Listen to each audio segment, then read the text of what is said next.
Bueno, ahí están los primeros resultados de un proceso que decíamos ha tenido sus dificultades, entre otras, pues la generación extendida de noticias falsas alrededor del tema. Y para comentar esto, pues están aquí nuestros amigos Alberto Escorcia, Miguel Elorza, muy bienvenidos los dos. Buenas noches, gracias. ¿Qué nos van a platicar? A ver, cuéntenos, ¿cómo estuvo todo este año con respecto al tema? Justamente hubo mucho que se comentó alrededor del desabasto de medicamentos. Sí, bueno, hoy en la conferencia matutina presenta el secretario de Salud algo muy interesante, que es las compras que se hicieron durante el sexenio anterior, justamente, en donde 10 empresas llevaban el 70% de la compra de medicamentos. Correcto. Y además explica hoy más claramente, debemos decir que no se había dicho con anterioridad de la manera en que se dijo hoy, que estas empresas no son farmacéuticas, sino más bien compran los medicamentos en alguna parte. Intermediarios, revendedores. Distribuidores, exactamente. Pero aquí lo importante decir, lo conveniente es que durante el año anterior, antes de que comenzara justamente la pandemia, se anuncia que ya no se iban a hacer las compras a través de estas revendedoras, sino que se iban a hacer compras consolidadas. Y no solo eso, sino que las compras se iban a hacer en el extranjero, a través de la UNOPS, y para realizar esas compras en el extranjero se iba a tener que reformar leyes que no sabíamos, que no permitían hacer las compras al Estado mexicano de medicamentos en el extranjero, lo cual de entrada nos invita a preguntarnos cómo, por qué, si en el extranjero son más baratas. Todo esto llevó a que, además de comprar medicamentos en el extranjero, se compraran mejores medicamentos y se estandarizaran los tratamientos.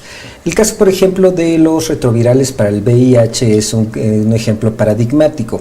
Existían muchos retrovirales, no eran los mejores del mundo, no eran los de última generación, y el Estado mexicano los seguía comprando a estos revendedores sin que fuera la mejor opción para las personas seropositivas en este país.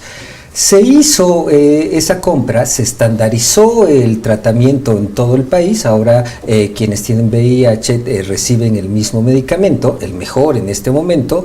Pero también, a la par de que se hacía todo esto, empezaron a surgir noticias falsas y también movilizaciones en las calles diciendo, primero, que no había medicamentos de VIH, pero luego algo más grave, también se fueron con los medicamentos para tratar el cáncer de los niños, las quimioterapias infantiles.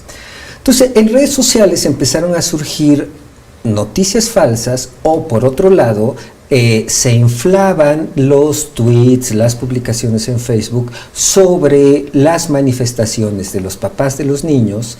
Incluso había, recuerdo un video de un niño que salía con una cartulina diciendo, denme mi medicamento, y ahí cada quien puede hacer un cuestionamiento ético sobre qué tanto responde a un tratamiento moral de la enfermedad, ¿no? Y entonces se inflan esas, a través de las redes sociales, las manifestaciones y las noticias falsas sobre la falta de medicamentos. Recordemos, por ejemplo, que en las conferencias matutinas algunos periodistas le preguntaban al presidente sobre la escasez o la supuesta escasez de medicamentos, y en algunas circunstancias había correspondencia con la realidad que se respondía. Incluso el director del IMSS, Zoe Robledo, en algunas entrevistas termina aclarando los puntos y diciendo son noticias falsas. Y en otras pues se atendía a lo que ocurría, ¿no? El desabasto o supuesto desabasto. Y que hay que decir que sí hubo un momento de desabasto, pero que tuvo que ver justamente con que las propias farmacéuticas estaban en guerra y guardaban los medicamentos para que justamente se generara el desabasto y poder culpar al gobierno. O sea, ahí se generó todo una narrativa, digamos, viciada, con un propósito en reacción justamente a la pérdida de este privilegio de este grupo de farmacéuticas. Sí, y la pérdida de miles de millones de pesos. Sí, una desestabilización en materia de información a través de la salud que pudo haber hecho muchísimo daño. Alberto, y bueno, también en ese sentido, y ya que están recordando a Zoe Robledo aquí, Miguel, también hay por ahí a principios de año un artículo que publicó Carlos Loret en el periódico El Universal, en el que pues ahí está como que un compendio de infodemia y de información tergiversada que también buscaba desestabilizar, ¿no? Sí, justamente es una columna de opinión de febrero de 2020, bueno, y del año pasado. Del año pasado, sí. Y también se repitió constantemente, pero lo que traemos aquí es un análisis de cómo esa nota se hizo un efecto que se conoce como nado sincronizado, donde esta nota se amplificó. Aquí a la derecha la gente puede ver todas las páginas de Facebook anti el presidente López Obrador que difundieron este artículo de forma simultánea, provocando que tuviera un tráfico artificial. Y como decía Miguel, se creó una narrativa artificial de que había escasez, porque este artículo en particular dice que faltan medicamentos, pero el documento que lo prueba no existe, y nunca existió, ¿no? Pero al mismo, ¿van cuántas páginas van? Van como 150 páginas de Facebook que en ese día lo amplificaron artificialmente. ¿Con qué recursos? ¿De dónde? A ver, tú dinos. Exactamente. ¿De dónde vino? Son las páginas tradicionales que apoyan a Felipe Calderón, que actúan también en Twitter, y son los llamados páginas neocristeras, neosinarquistas. Entonces, las del Bajío. Las del Bajío, por supuesto. De siempre. Estamos comentando. ¿De dónde son? Pero que apoyan activamente ahorita en las elecciones a los candidatos de Querétaro,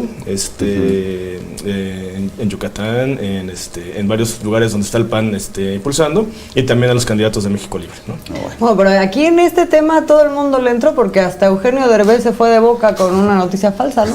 Pues justamente en esa época ya hay que preguntarnos por qué, junto con las columnas de Loret de Mola, estas opiniones de celebrities, porque no solamente fue Eugenio Derbez, sino fueron otras personas que aseveraron que hacía falta medicamentos y falta de asistencia con el COVID, y que contaban con supuestos testimonios que nunca mostraban y seguían hablando del tema. Y sí, yo tengo un testigo, salió en un video de Derbez muy dramático, pero nunca lo mostró.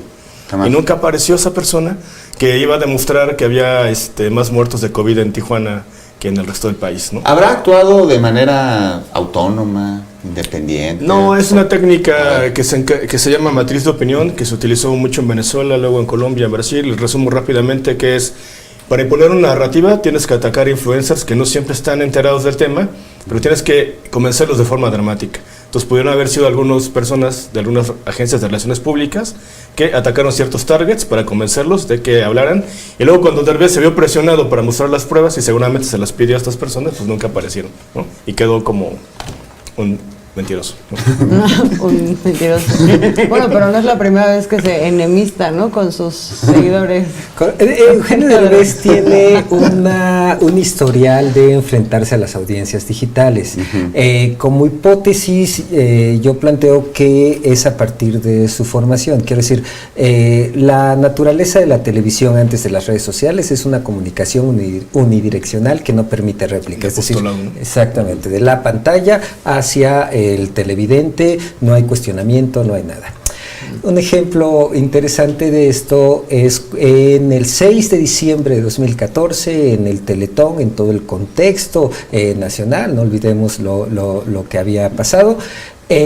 Sale Derbez a participar en el Teletón, a llamar a que donen, etcétera. Y en un paneo se ve el teleprompter, que lo está leyendo, y entonces las audiencias digitales lo empiezan a criticar. Ah, sí, es cierto. Pues es interesante porque además son audiencias digitales que critican desde redes sociales, pero que también son audiencias que están viendo la televisión. Claro. Por eso lo empiezan a criticar. No, bueno. En el segmento siguiente, Derbez sale a atacar a las audiencias digitales que lo critican porque está leyendo el prompter. No me digas. ¿Qué les dijo? Les dice, oigan, no, es que esos guiones los escriben otras personas, ¿no?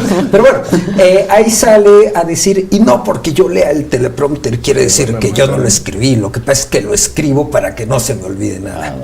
Pero lo que muestra esa reacción es la falta de costumbre a la crítica o la ausencia de tolerancia a la crítica de las audiencias.